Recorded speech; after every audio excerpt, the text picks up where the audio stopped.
स्वागत है आप सभी मेरे प्यारे विद्यार्थियों का Subhash study centre YouTube channel पर। जितने भी मेरे प्यारे विद्यार्थी कक्षा 10 के छात्र हैं तथा 2023-2024 वार्षिक परीक्षा की तैयारी करना अभी से स्टार्ट कर दिए हैं। जैसा कि आप सभी जानते हैं कि आज है 4 जुलाई। मेरे प्यारे बच्चों, आज है 4 जुलाई और मैं आपको जानकारी देना चाहता हूं इस वीडियो के माध्यम से कि इस बार यानी शैक्षिक सत्र 2023-2024 हेतु हिंदी विषय में आपको क्या पढ़ना है और क्या आपको नहीं पढ़ना है। मेरे प्यारे बच्चों, आप सभी लोग ध्यान दीजिएगा, आपको क्या पढ़ना है और क्या नहीं पढ़ना है तथा कहां से कितने नंबर के प्रश्न आएंगे, कितने अंक के प्रश्न आएंगे, आज के इस वीडियो में मैं आपको कंप्लीट जानकारी देने वाला हूं। तो जितने भी मेरे प्यारे विद्यार्थी कक्षा 10 के विद्यार्थी हैं, आप सभी से निवेदन है कि आप सभी लोग चैनल को जरूर सब्सक्राइब कर लें, वीडियो को शेयर कर दें, लाइक कर दें, पढ़ते रहें, मस्त रहें।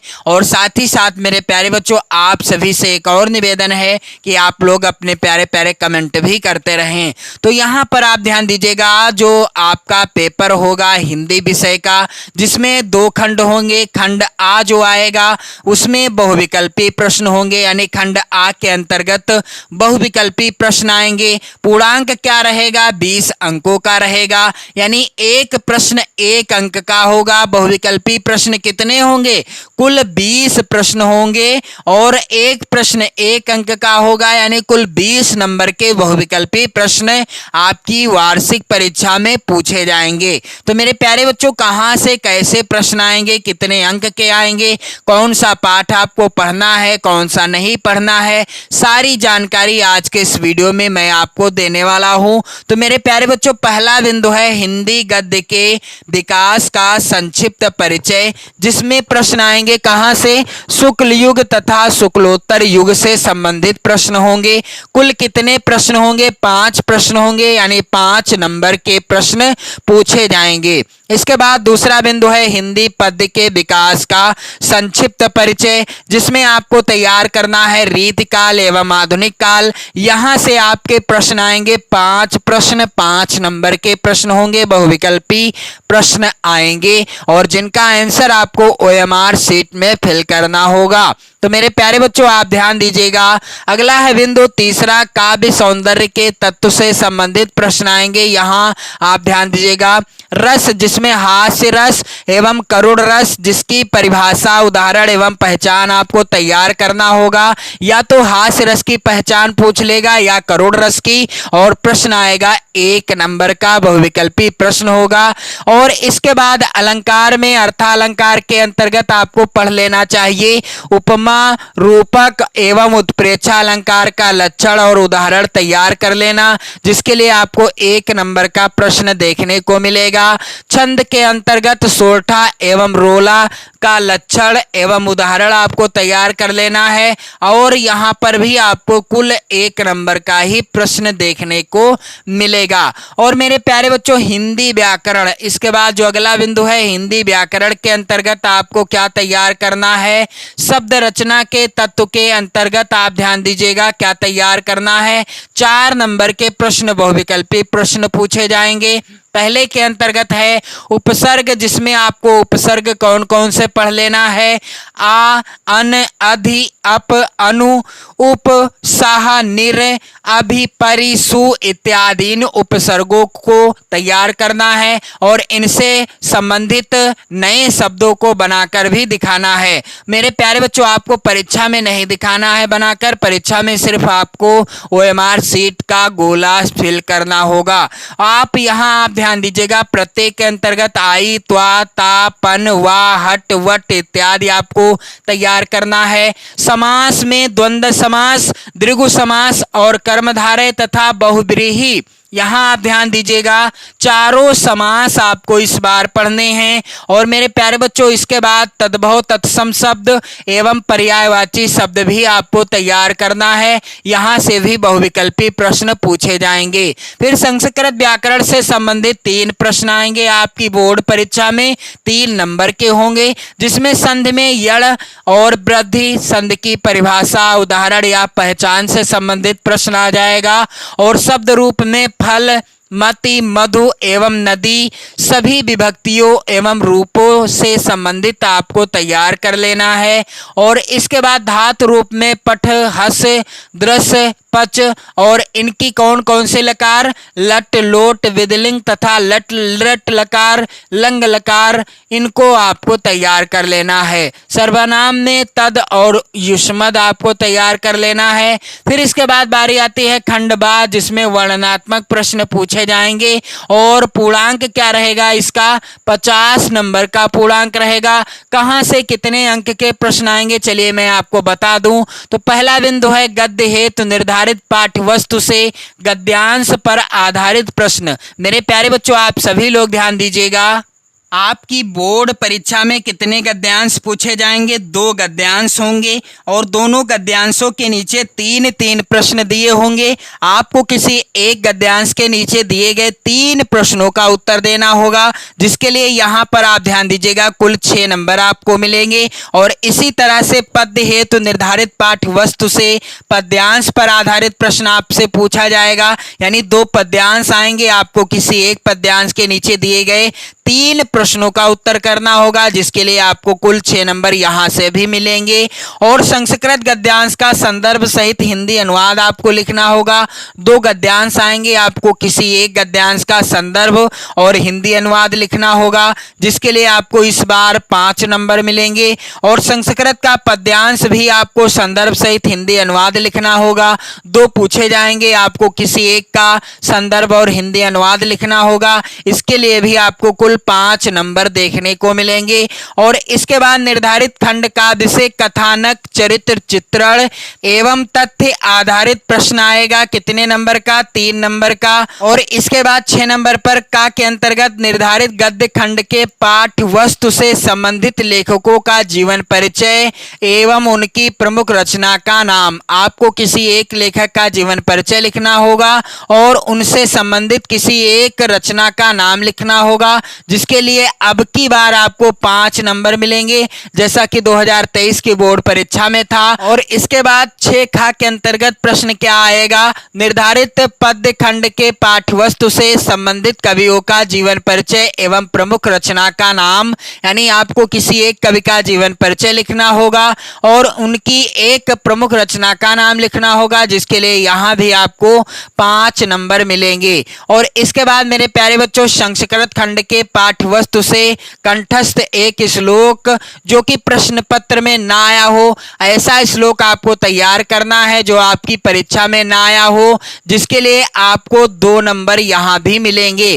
फिर हिंदी के सरल वाक्यों का संस्कृत में अनुवाद करना होगा, आपको 2 नंबर यहां से मिलेंगे। और संस्कृत खंड के पाठ्यवस्तु पर आधारित प्रश्नों में से किन्हीं 2 प्रश्नों का संस्कृत में उत्तर देना होगा, जिसके लिए यहां आप ध्यान दीजिएगा 2 अंक आपको मिलेंगे।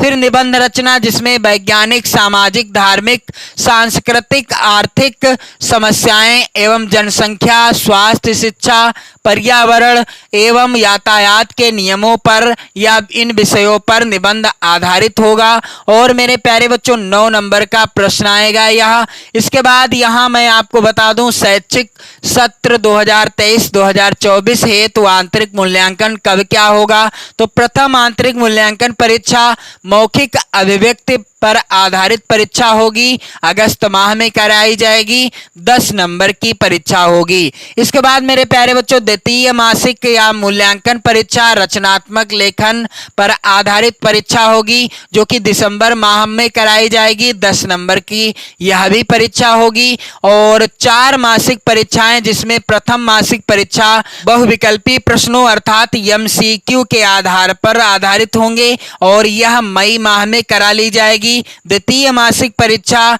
वर्णनात्मक प्रश्नों के आधार पर कराई जाएगी जुलाई माह में। और इसके बाद मेरे प्यारे बच्चों तृतीय मासिक परीक्षा, जो कि बहुविकल्पी प्रश्नों यानी MCQ के आधार पर होगी, नवंबर माह में करा ली जाएगी। चतुर्थ मासिक परीक्षा वर्णनात्मक प्रश्नों के आधार पर होगी और यह परीक्षा दिसंबर माह में होगी। चारों मासिक परीक्षाओं के प्राप्तांकों के योग को 10 अंकों में परिवर्तित किया जाए। इसके बाद मैं आपको बता दूं निर्धारित पाठ्य वस्तु जिसमें गद्य है तो आपको कौन कौन से पाठ पढ़ने हैं 2023-2024 शैक्षिक सत्र के दौरान। तो पहला पाठ आपको पढ़ना है मित्रता, जिसके लेखक हैं रामचंद्र शुक्ल जी। अगला पाठ आपको पढ़ना है ममता, जिसके लेखक हैं जयशंकर प्रसाद जी। और इसके बाद अगला पाठ आपको तैयार करना है भारतीय संस्कृति, और इसके लेखक हैं राजेंद्र प्रसाद जी। और इसके बाद आपको अजंता शीर्षक पाठ पढ़ना है जो कि रचित है भगवत शरण उपाध्याय जी के द्वारा।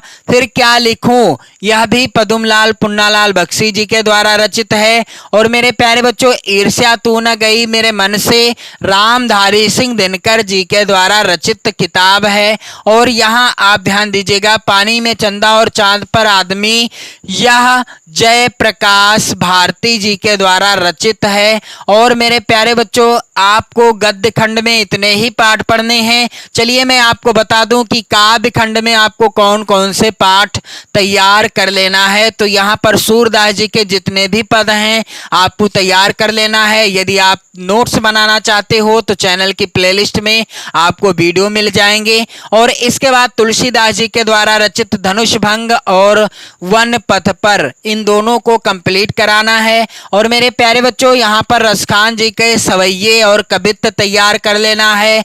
बिहारी लाल जी के भक्ति और मीत के दोहे आपको तैयार करना है। राम नरेश त्रिपाठी जी के द्वारा रचित यहाँ पर स्वदेश प्रेम। और मेरे प्यारे बच्चों यहाँ पर ध्यान दीजिएगा मैथिली शरण गुप्त जी के द्वारा रचित भारत माता का यह मंदिर। और मेरे प्यारे बच्चों इसके बाद महादेवी वर्मा जी के द्वारा रचित हिमालय से वर्षा सुंदरी के प्रति। और मेरे प्यारे बच्चों यहाँ ध्यान दीजिएगा महादेवी वर्मा हिमालय से वर्षा सुंदरी के प्रति। और इसके बाद मेरे प्यारे बच्चों यहाँ पर सुमित्रा नंदन पंत चीटी शीर्षक कविता आपको पढ़ना है। चंद्रलोक में प्रथम बार भी आपको कवर कर लेना है। और मेरे प्यारे बच्चों माखनलाल चतुर्वेदी जी के द्वारा रचित पुष्प की अभिलाषा और जवानी शीर्षक पाठ आपको पढ़ लेना है। सुभद्रा कुमारी चौहान जी के द्वारा रचित झांसी की रानी की समाधि पर, इस पाठ को भी आपको तैयार करना है। और अशोक वाजपेयी जी के द्वारा रचित भाषा एकमात्र अनंत है और युवा जंगल, इन दोनों चैप्टर्स को आपको कंप्लीट करना है। और मेरे प्यारे बच्चों श्याम नारायण पांडे जी के द्वारा रचित हल्दी घाटी, और इसके बाद केदारनाथ सिंह जी के द्वारा रचित नदी शीर्षक पाठ आपको तैयार कर लेना है। संस्कृत खंड है तो आपको कौन कौन से चैप्टर पढ़ने हैं 2024 की वार्षिक परीक्षा के लिए। तो यहाँ पर आप सभी लोग ध्यान दीजिएगा वाराणसी शीर्षक पाठ आपको पढ़ना है, जिसके वीडियो आप चैनल की प्लेलिस्ट में देख पाएंगे। देशभक्ता चंद्रशेखर आपको पढ़ना है। भारतीय संस्कृति शीर्षक पाठ आपको पढ़ना है।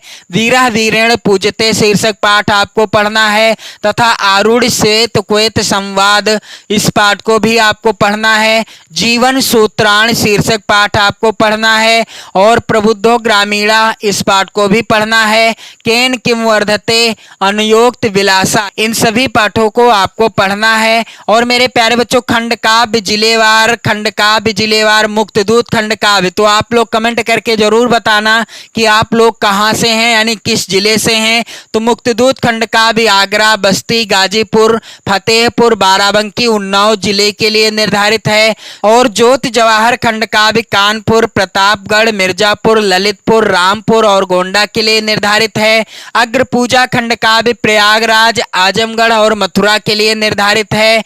मेवाड़ मुकुट खंड काव्य बुलंदशहर, देवरिया, बरेली, सुल्तानपुर, सीतापुर और बहराइच के लिए निर्धारित है। और मेरे प्यारे बच्चों यहाँ पर जय सुभाष किसके लिए निर्धारित है, तो यह लखनऊ, सहारनपुर, फैजाबाद, बांदा, झांसी, हरदोई के लिए निर्धारित है। और इसके बाद मातृभूमि के लिए यह खंड काव्य गोरखपुर, मुरादाबाद, शाहजहांपुर, लखीमपुर खीरी, मैनपुरी और मुजफ्फरनगर के लिए निर्धारित है। इसके बाद कर्ण खंड काव्य अलीगढ़, जौनपुर, बलिया, हमीरपुर, एटा जिलों के लिए निर्धारित है।